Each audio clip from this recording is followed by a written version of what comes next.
Di balik lusuhnya seorang tukang kebun berjaket dekil yang gemar mendengkur di siang bolong. Tersimpan kekuatan absolut yang mampu menghancurkan sebuah kerajaan properti dalam hitungan detik. Ketika hukum mulai membutakan keadilan dan keserakahan sedarah merampas ruang hidup anak-anak yatim yang tak berdosa, satu-satunya keajaiban justru datang dari pria asing yang paling dibenci. Namun, siapakah sebenarnya sang penguasa di balik layar ini? Dan mengapa ia memilih menguji batas moral seorang pengasuh panti miskin hingga titik terendahnya sebelum menjatuhkan palu keadilan? Jika kalian berada di posisi Bella, apakah kalian akan mengorbankan keamanan masa depan kalian sendiri demi menolong orang asing yang bahkan tak pernah berterima kasih? Berasal dari kota mana kalian? Silahkan tulis nama kota di komentar agar kita bisa saling kenal dengan dekat. Kipas angin tua berdecit putus asa di langit-langit ruang tata usaha yang pengap. Bella menatap nanar deretan angka berkedip di layar laptopnya. Kolom saldo akhir panti asuhan Pelita menunjukkan angka merah-merah yang menyakitkan mata. Likuiditas hancur lebur. Donatur anonim yang biasanya mentransfer dana miliaran tepat di awal bulan, tiba-tiba menguap tanpa jejak sejak minggu lalu. Bau apak kertas bon tagihan menumpuk di meja, bersaing dengan aroma debu dari rak buku usang. Ketukan keras di pintu memecah keheningan ruangan. Seorang pria berdiri menjulang di ambang pintu. Pakaiannya lusuh. Jaket hijau zaitunnya berlumur debu jalanan, menutupi kaos putih yang tak lagi bersih. Namanya Rico. Dia tidak membawa map lamaran rapi bersampul plastik. Tangannya yang kasar dengan bekas luka kecil di alis kiri hanya menyodorkan KTP usang yang plastiknya mulai terkelupas. Matanya menyorot tajam, mengamati setiap sudut ruangan, namun posturnya sengaja dibungkukkan, menyiratkan kemalasan abadi. Ia melamar menjadi tukang kebun panti.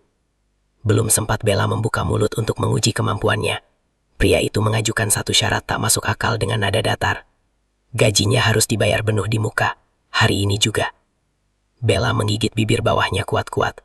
Logikanya berteriak menolak keras. Membayar pemalas tak dikenal ini sama saja dengan bunuh diri finansial.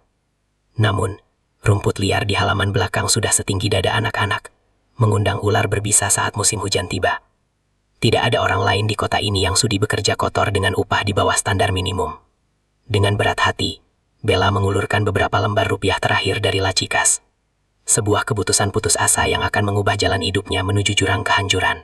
Sinar matahari terik memanggang atap seng panti asuhan, menciptakan hawa panas yang menyengat kulit.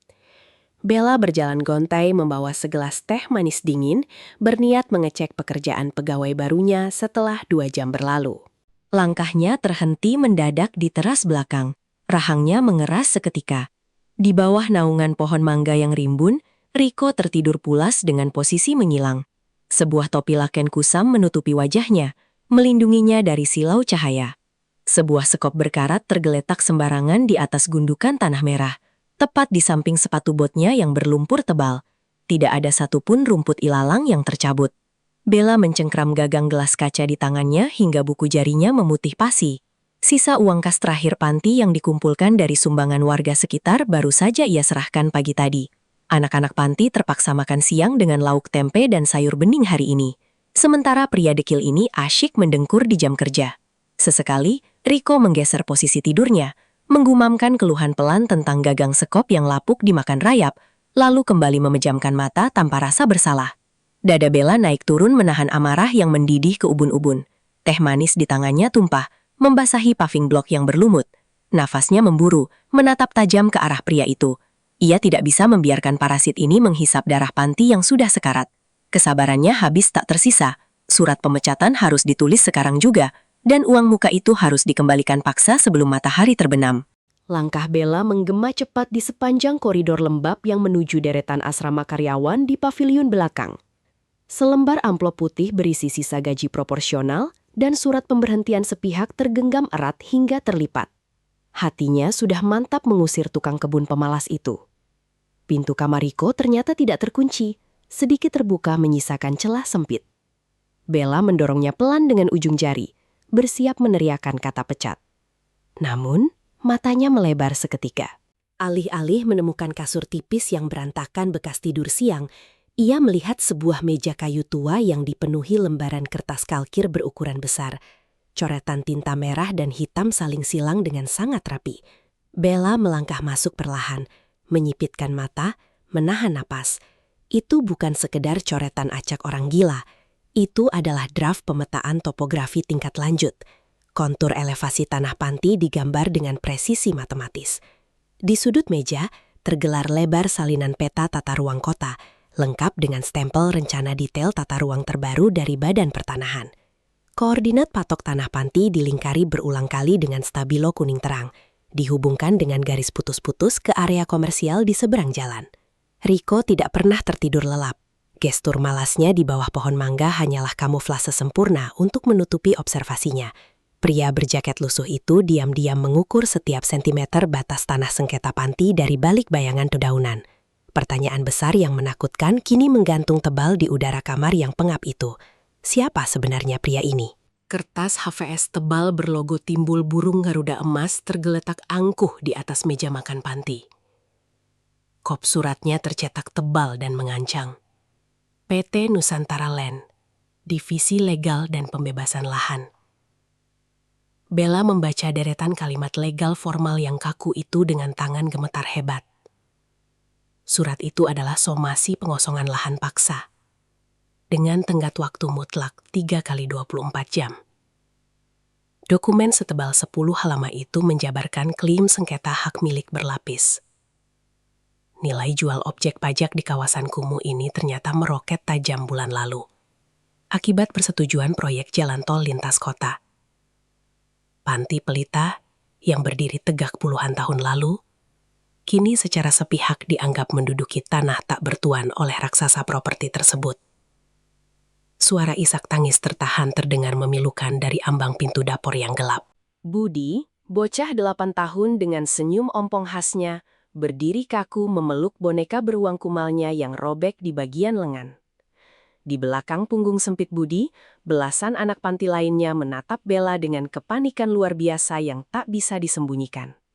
Rumah satu-satunya bagi mereka, tempat mereka berlindung dari kerasnya jalanan, akan segera diratakan dengan tanah dingin. Udara di dalam ruang makan terasa mencekik paru-paru. Di luar jendela kaca yang mulai retak, deru mesin diesel kendaraan berat sayup-sayup mulai terdengar merayap mendekat dari ujung jalan aspal.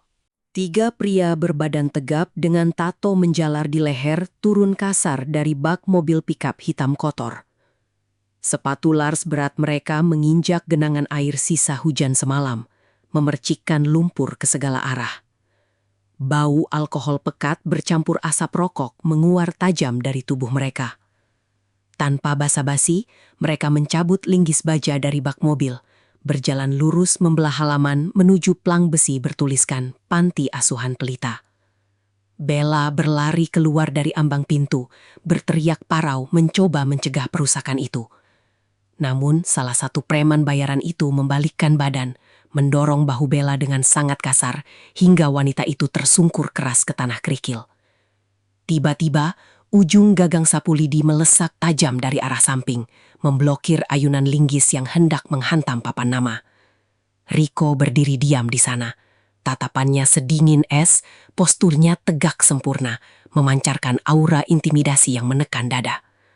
Preman itu mengumpat kasar, merasa dilecehkan, lalu melayangkan pukulan bertubi-tubi ke arah wajah Rico. Anehnya, Rico sama sekali tidak membalas serangan. Ia hanya bergerak menghindar dengan ritme tubuh yang sangat tertata, mundur terapur, membiarkan para penyerang itu terus dibutakan oleh amarah yang menggebu. Sebuah dorongan kuat yang disengaja membuat Rico terpental jauh ke belakang. Ia menabrak keras etalase kaca warung tetangga hingga hancur berantakan. Pecahan beling tajam berserakan menimpa tubuhnya. Darah segar menetes pelan dari pelipis kirinya. Sirena mobil patroli polisi seketika membelah kepanikan warga. Rico ditangkap atas tuduhan pengerusakan berat. Namun tepat sebelum pintu mobil baja itu ditutup dan dikunci, sudut bibir Rico menyunggingkan senyum tipis mematikan yang tak disadari oleh siapapun. Lampu neon polsek berkedip-redup, menyoroti dinding bercat hijau yang mulai mengelupas akibat rembesan air hujan. Bella melangkah masuk dengan dada yang terasa sesak dan perasaan campur aduk. Bau keringat, sisa asap rokok kretek, dan desinfektan murahan langsung menyengat hidungnya, menciptakan atmosfer birokrasi yang dingin.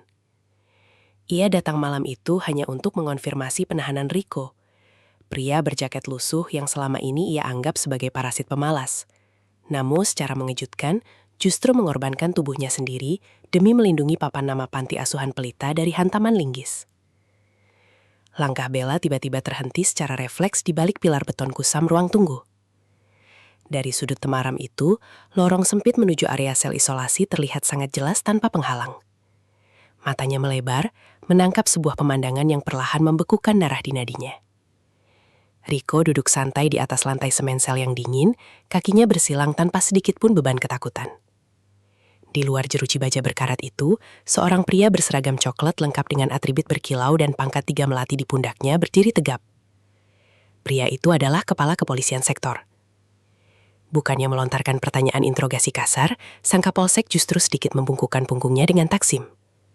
Kedua tangannya dengan sangat hati-hati menyuguhkan secangkir kopi hitam panas ke sela-sela jeruji besi menuju tangan Rico. Gestur tubuh perwira menengah itu memancarkan ketundukan dan penghormatan yang teramat dalam, seolah ia sedang melayani seorang jenderal bintang 4 yang sedang menyamar, bukan gembel dekil yang dituduh mengacau di permukiman kumuh. Rico menerima cangkir keramik itu hanya dengan satu tangan, mengangguk nyaris tanpa ekspresi emosi sama sekali. Sang kapolsek kemudian memundurkan langkahnya perlahan sebelum akhirnya memutar kunci sel dengan kehati-hatian tingkat tinggi, seakan takut suara decik legamnya akan mengganggu ketenangan Rico. Udara di lorong itu seketika terasa mencekik. Kuku jari Bella menekan telapak tangannya hingga memutih. Dunia yang ia pahami mendadak runtuh malam itu. Suara rintik hujan memukul kaca jendela ruang kerja Bella, menambah muram suasana pagi itu. Di atas meja kayunya yang lapuk, tergeletak 2 buah dokumen yang saling bertolak belakang. Di sisi kiri, selembar surat tagihan perpanjangan akta notaris Yayasan Panti Pelita dengan nominal yang tertera jelas. Tanpa akta ini, Panti akan kehilangan legalitas hukumnya secara otomatis besok lusa, membuat mereka tak punya dasar untuk melawan pengusiran paksa. Di sisi kanan, selembar kwitansi uang jaminan untuk pembebasan sementara Rico dari tahanan polsek. Nominalnya identik. Bella menarik napas panjang, menatap lekat-lekat tumpukan uang kertas lusuh bernilai jutaan rupiah yang berhasil ia kumpulkan dari sisa tabungan terakhir Panti. Uang itu tidak akan cukup untuk membiayai keduanya. Sebuah tes moral yang menyiksa batin kini berdiri angkuh di hadapannya. Logikanya berteriak lantang. Menyelamatkan legalitas Panti adalah prioritas mutlak. Mengorbankan perlindungan hukum belasan anak yatim piatu demi menebus seorang pria asing yang baru bekerja beberapa hari adalah tindakan bodoh yang tak termaafkan. Rico hanyalah pria yang menyamar, pria yang memiliki pengaruh aneh di kepolisian, dan pastinya pria yang mampu membebaskan dirinya sendiri kapan saja ia mau. Namun, ingatan tentang ujung sapu lidi yang menahan hantaman linggis besi terus berputar di kepala Bella. Rico berdarah untuk tempat ini. Sebuah tempat yang bahkan tak ada hubungannya dengan dirinya. Bella memejamkan mata, memijat pelipisnya yang berdenyut hebat. Jam dinding berdetak tanpa henti, menghitung mundur waktu yang semakin menipis. Pilihan rasionalnya sangat jelas, namun nalurinya sebagai manusia perlahan memberontak.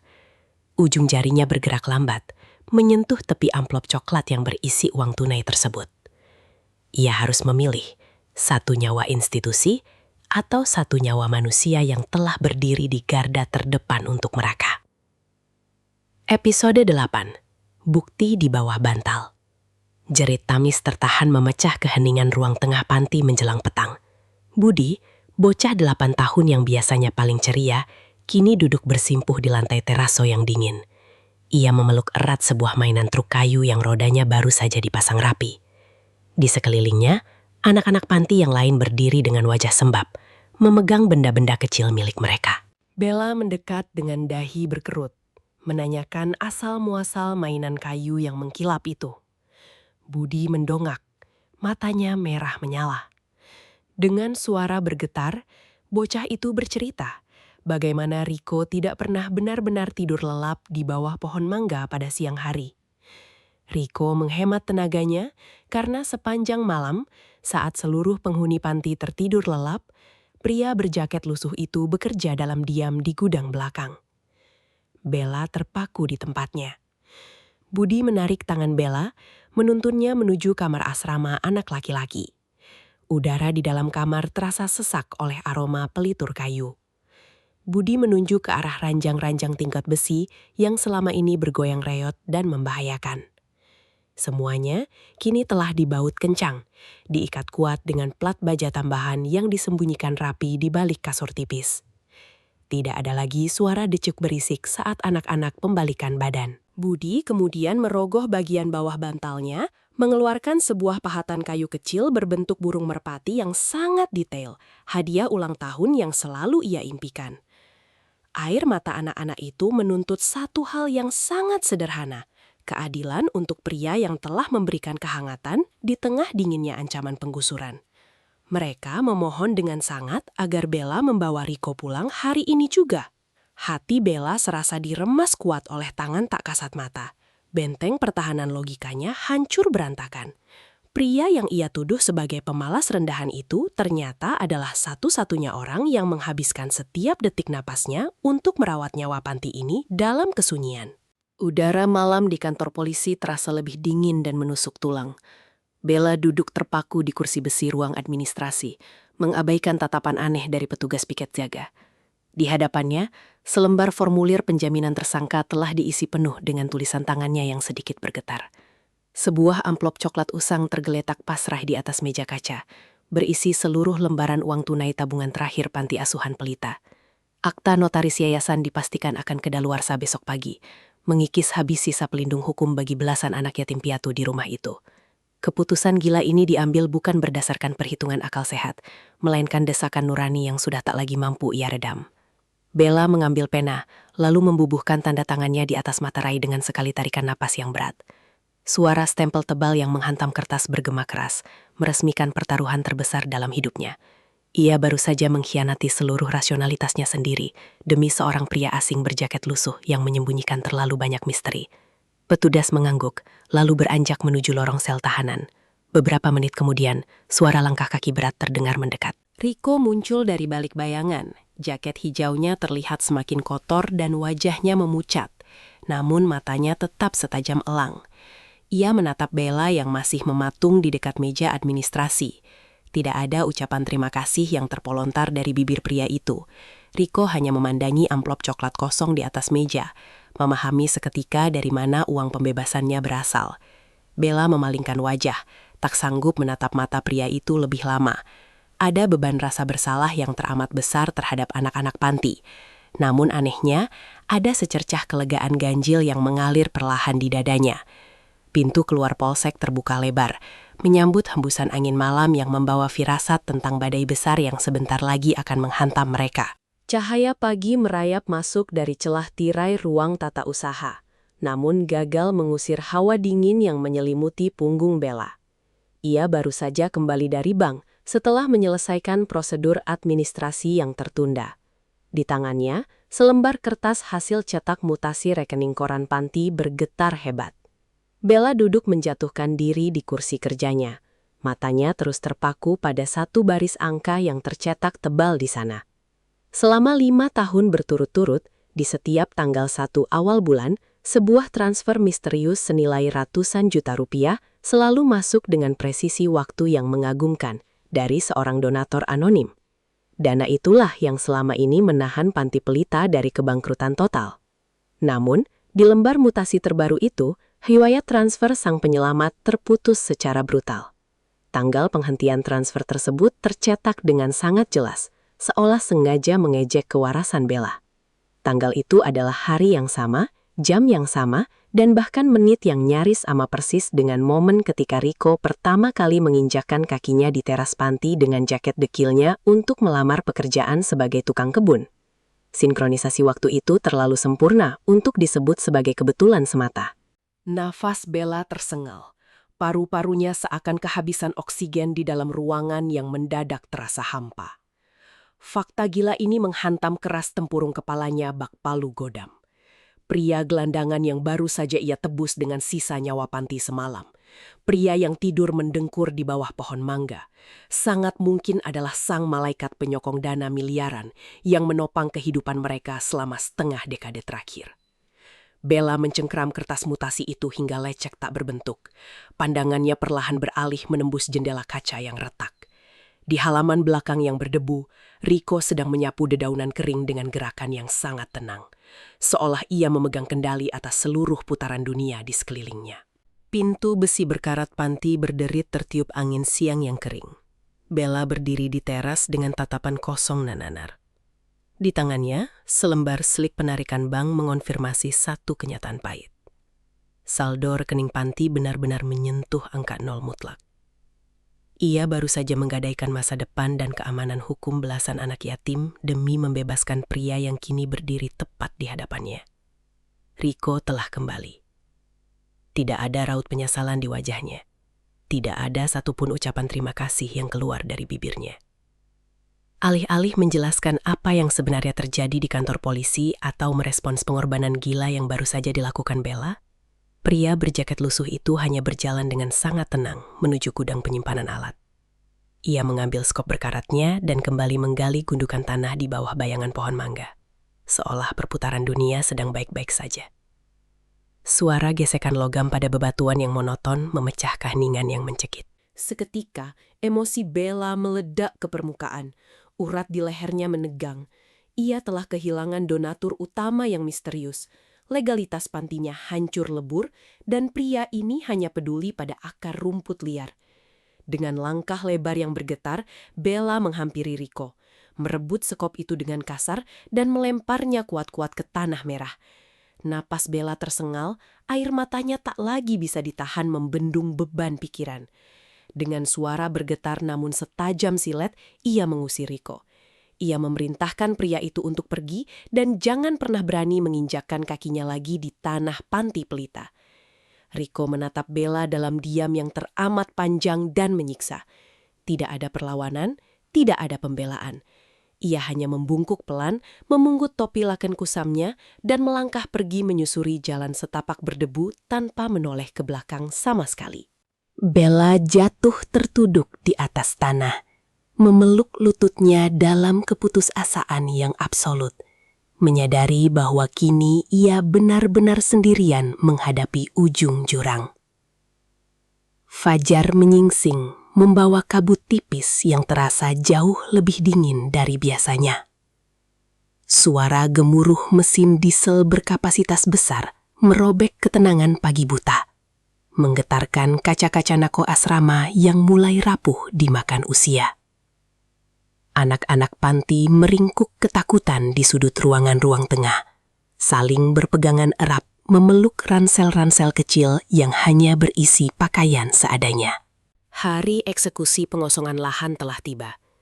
Dari ujung jalan tanah yang becek, sebuah raksasa besi berwarna kuning merayap maju dengan roda rantainya yang tanpa ampun menggerus aspal. Ekskavator kelas berat itu menghentikan lajunya dengan bunyi desis rem udara yang nyaring, tepat di depan gerbang utama Panti Pelita. Kepulan asap hitam pekat menyembur tebal dari cerobong knalpotnya, menutupi sinar matahari pagi yang perlahan naik. Bella berdiri sendirian di tengah halaman depan. Angin menerbangkan ujung kemeja linen birunya yang memudar. Tangannya terkepal sangat kuat di sisi tubuh, meski kedua lututnya bergetar hebat menahan ngeri. Matanya menyapu sekeliling, mencari sebuah keajaiban yang tak kunjung datang menampakkan diri. Tidak ada warga sekitar yang berani keluar rumah sekadar untuk melihat. Tidak ada perlindungan dari pihak berwenang, dan sama sekali tidak ada tanda-tanda kehadiran Rico. Pria dekil yang sebelumnya sanggup menahan hantaman linggis dengan sapu lidi itu benar-benar telah menghilang di telan bumi sejak pengusirannya kemarin sore. Di dalam kabin, operator ekskavator mulai memutar tuas kemudi. Lengan besi hidrolik raksasa itu terangkat perlahan ke udara, membidik langsung ke arah atap teras panti asuhan. Bayangan hitam memanjang menutupi seluruh tubuh Bella. Ia memejamkan mata rapat-rapat, menelan ludah yang terasa sepahit empedu. Ini adalah garis pertahanan terakhir. Tepat ketika raungan mesin mencapai puncaknya untuk mengayunkan hantaman pertama yang meremukkan beton, klakson bertalu-talu dari sebuah kendaraan asing memecah konsentrasi sang operator, menghentikan waktu sepersekian detik sebelum kehancuran total dimulai. Sebuah sedan hitam pekat berhenti mendadak tepat di samping roda rantai ekskavator. Pintu penumpang terbuka, dan seorang pria kurus berkacamata minus tebal melangkah keluar menenteng koper berbahan polikarbonat perak. Setelan jas rapihnya terlihat sangat kontras dengan kawasan kumuh yang berdebu ini. Ia adalah kepala tim legal PT Nusantara Land. Tanpa memedulikan tatapan penuh kebencian dan keputusasaan dari Bella, pengacara itu berjalan cepat mendekat, meletakkan kopernya tepat di atas kap mesin sedan dan mengeluarkan sebuah map merah terang. Ia menyodorkan selembar dokumen legal tebal bercetak miring beserta sebuah pena tinta emas mahal ke hadapan Bella. Itu adalah surat pelepasan hak atas tanah tanpa syarat. Suaranya terdengar sangat datar, sekuler, dan tanpa intonasi empati sedikit pun saat membacakan klausul. Ia hanya memberikan dua pilihan yang sama-sama berujung pada kehancuran mutlak. Tanda tangani dokumen ini, serahkan panti secara sukarela, dan anak-anak akan diberikan kompensasi biaya sewa kontrakan selama 3 bulan saja. Atau, tolak mentah-mentah, dan lengan ekskavator itu akan meratakan bangunan sejarah ini berikut seluruh isinya dalam hitungan menit tanpa ada ganti rugi sepeser pun secara hukum. Legalitas panti telah mati hari ini. Bella menatap ujung pena emas itu seolah sedang menatap taring ular kobra berbisa. Tangannya perlahan terangkat merespons insting bertahan hidup, namun bergetar hebat tak terkendali. Ujung jarinya terasa sedingin es saat bersentuhan dengan logam pena tersebut. Tinta hitam di dalam tabungnya akan menjadi nisan abadi bagi sejarah panjang Panti Pelita. Dari celah jendela, anak-anak menangis tanpa suara, memanggil namanya. Bella menarik napas panjang yang terasa menyayat pita suaranya. Ia menundukkan pandangan yang buram oleh air mata, mengarahkan ujung pena mahal itu tepat ke atas garis putus-putus di atas materai. Sekali goresan panjang, semuanya akan resmi berakhir. Sebelum tinta itu sempat menembus serat kertas dan membentuk lengkungan huruf pertama, sebuah suara bariton yang sangat berat, serak, dan teramat familiar menghentikan paksa gerak tangan Bella. Suara instruksi itu berasal dari kursi belakang sedan mewah yang kacanya baru saja diturunkan separuh. Seorang pria paruh baya bertubuh tambun melangkah keluar dengan postur angkuh yang mendominasi. Sepatu kulit mahalnya menginjak genangan air visa hujan dengan gestur jijik yang kentara. Ia mengenakan setelan jas abu-abu gelap dengan dasi merah marun berbahan sutra yang mencolok mata. Rambut hitamnya yang tersisir klimis ke belakang diselingi oleh uban keperakan. Jantung Bella seakan berhenti memompa darah detik itu juga. Wajah pria itu adalah kepingan memori kelam yang berusaha ia kubur dalam-dalam. Rahang bulatnya, kumis tebalnya yang rapi, dan tatapan matanya yang selalu meremehkan kaum lemah. Pria yang memegang jabatan tertinggi sebagai Direktur Regional PT Nusantara Land itu adalah Hendra, paman kandung Bella sendiri, adik bungsu dari mendiang ayahnya. Selama bertahun-tahun, Hendra menghilang bak di kulan bumi setelah memanipulasi klaim bahwa bisnis keluarga mereka bangkrut total. Kini, kebenaran busuk yang memuakkan itu terungkap telanjang di bawah terik matahari pagi. Hendra tidak pernah mengalami kebangkrutan. Ia secara sistematis memalsukan riwayat warisan, memanipulasi sertifikat tanah warisan, dan menjualnya ke grup properti raksasa demi mengamankan kursi direksi. Panti Pelita sengaja disisakan untuk dihancurkan paling akhir, karena letak geografisnya yang memiliki nilai komersial paling tinggi. Hendra menyeringai sangat lebar, menatap keponakannya yang mematung dengan wajah seputih kabas. Ia mulai mencaci maki kebodohan Bella yang mewarisi sifat naif ayahnya, memilih mengemis demi anak-anak tak berguna. Dunia Bella runtuh berkeping-keping dalam kebisuan. Hambatan terbesarnya bukanlah kejamnya birokrasi, melainkan ketamakan darah dagingnya sendiri. Tawa Hendra yang meremehkan menggema keras di halaman panti, membaur sempurna dengan deru mesin ekskavator yang dibiarkan menyala konstan mengintimidasi. Pamannya itu melangkah maju memangkas jarak, merebut paksa pergelangan tangan Bella yang masih memegang pena. Hendra berniat menekan tangan keponakannya itu untuk menyelesaikan goresan tanda tangan di atas kertas pelepasan hak. Bella meronta putus asa dengan sisa-sisa tenaganya, namun cengkraman pria tambun itu jauh lebih kuat. Tepat ketika ujung pena itu ditekan dan nyaris merobek kertas materai, suara decit rem yang sangat memekakan telinga merobek udara pagi. Sebuah mobil jeep hitam Dove bermesin besar menerobos masuk dari arah berlawanan, memblokir akses lengan ekskavator dengan posisi memotong diagonal yang sangat agresif. Ban paculnya menggores aspal kasar hingga menimbulkan kepulan asap putih tebal dan bau karet terbakar. Hendra melepaskan cengkramannya karena terkejut, mengumpat kasar melihat kendaraan asing yang mengacaukan otoritasnya.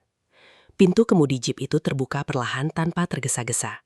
Sepatu pantofel kulit buatan Italia mendarat dengan mantap di atas tanah kerikil. Seorang pria melangkah turun membelah kepulan asap. Tidak ada lagi jaket hijau zaitun yang dekil, tidak ada lagi kaos putih kumal maupun sepatu bot berlumpur tanah merah. Pria itu kini mengenakan setelan jas 3 lapis potongan Savile Row berwarna biru dongker kelas atas yang melekat sempurna di tubuh tegapnya. Rambutnya disisir sangat rapih ke belakang, mempertegas garis rahangnya yang tajam dan bekas luka kecil di alis kirinya. Di tangan kanannya ia menenteng sebuah koper kulit antik bertali ganda. Bella terkesiap, hingga nafasnya tercekat di pangkal tenggorokan. Matanya tak berkedip menatap transformasi mustahil di hadapannya. Pria yang memancarkan aura dominasi mutlak yang membuat seluruh pekerja proyek perlahan menunduk tanpa sadar itu adalah Rico. Sang tukang kebun pemalas telah kembali membawa badai. Hendra memicingkan matanya yang menyipit di balik lipatan lemak, menatap tajam pria tegap yang baru saja turun dari jeep hitam Dove tersebut. Ia meludah pelan ke tanah kerikil, berusaha menepis getaran aneh yang tiba-tiba merayap di tengkuknya. Dalam benak kotor Hendra, pria bermata tajam dengan bekas luka di alis itu hanyalah seorang gelandangan beruntung yang kebetulan ditebus oleh keponakannya yang bodoh semalam.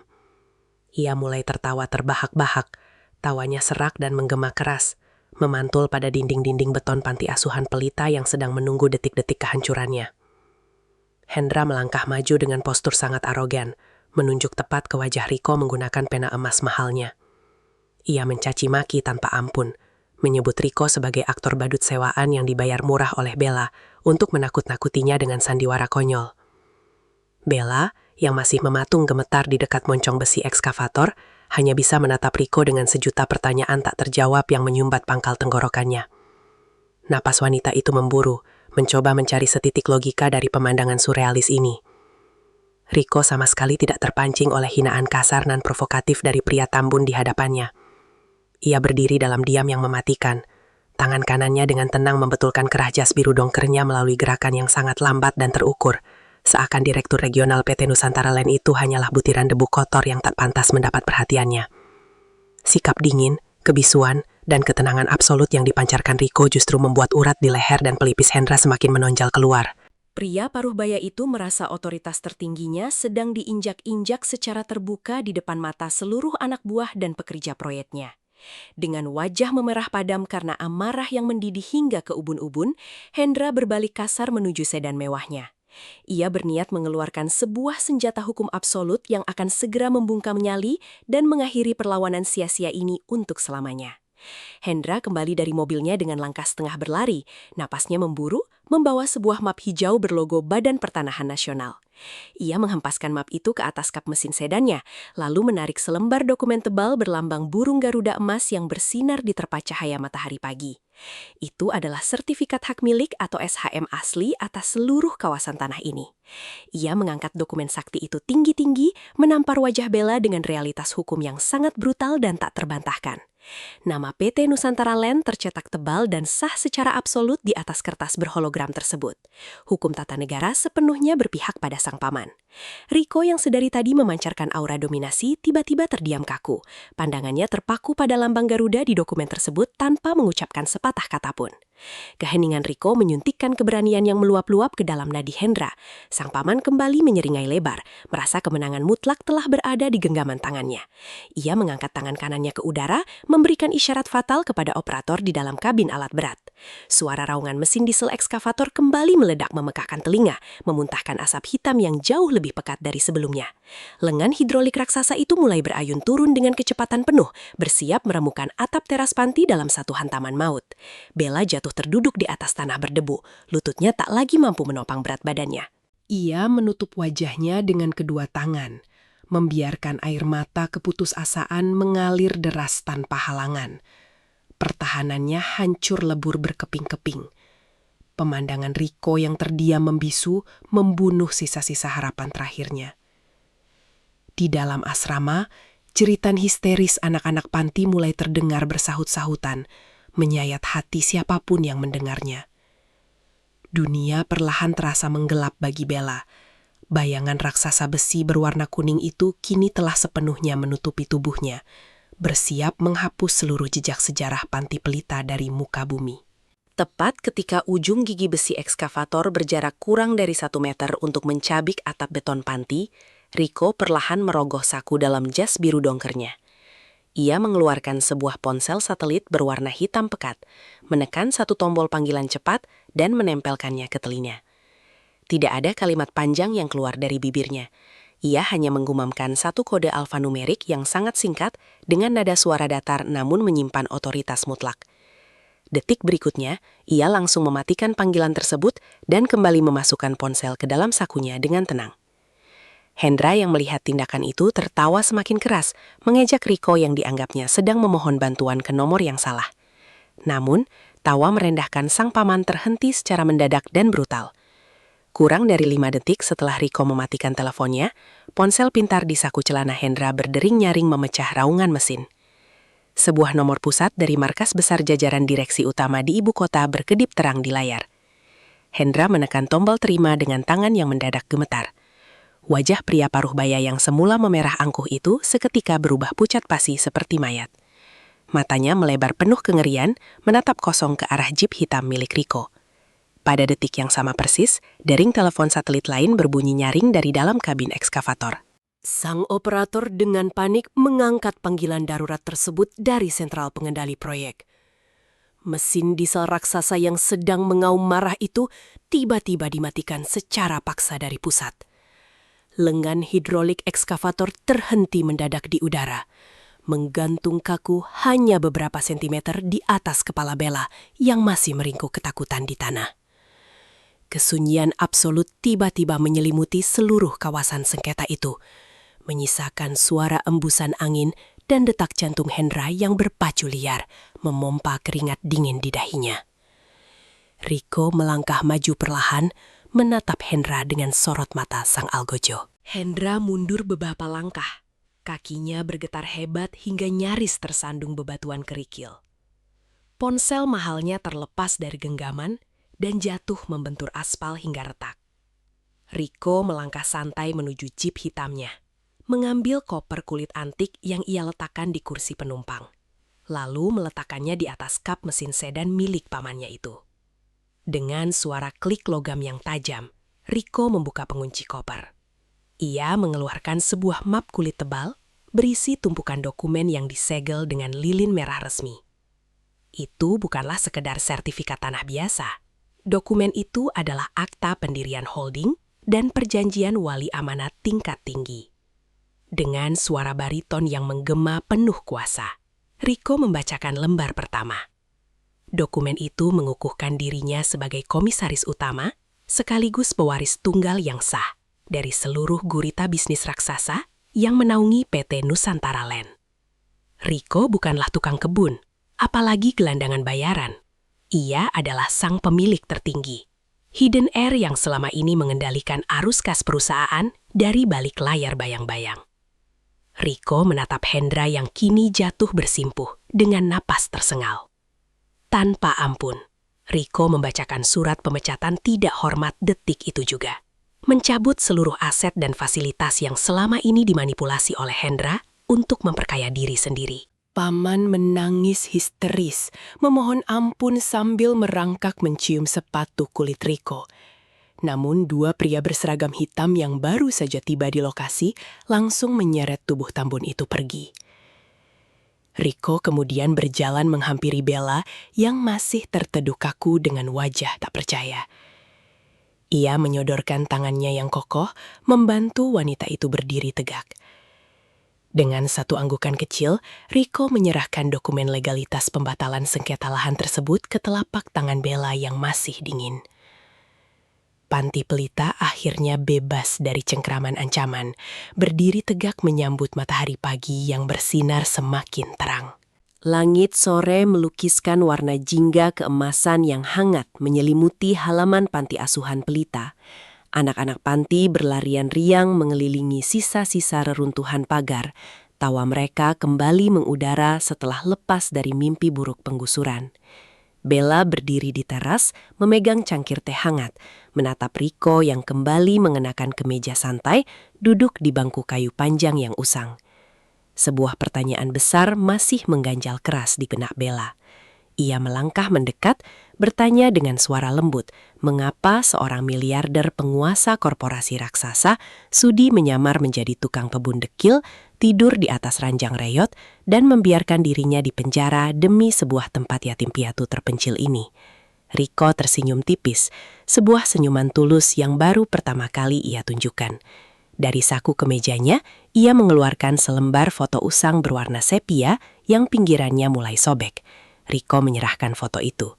Bella menatap gambar tersebut dan air matanya langsung menetes tanpa bisa ditahan. Foto itu menampilkan sosok seorang pria paruh baya berwajah lembut yang sedang membagikan sebungkus nasi dan segelas air putih kepada seorang anak jalanan berbaju compang-camping di emperan toko yang gelap. Pria berwajah lembut di foto itu adalah mendiang ayah Bella, pendiri panti ini. Dan anak jalanan bersimbah debu kelaparan itu adalah Rico kecil yang terbuang dari kerasnya dunia. Rico menatap langit senja sambil menceritakan bahwa ia tidak pernah datang ke panti ini untuk sekadar beramal atau memamerkan kekuasaan. Ia datang untuk membayar hutang nyawa masa lalunya. Ujian legalitas dan penggusuran itu sengaja ia biarkan berlanjut untuk memastikan bahwa putri dari sang penyelamat hidupnya memiliki hati yang sama emasnya dengan mendiang ayahnya. Siklus kebaikan yang sempat terputus oleh waktu kini tersambung kembali dengan sempurna, mengukir janji keabadian bahwa panti ini tidak akan pernah lagi berjalan sendirian di tengah kegelapan malam.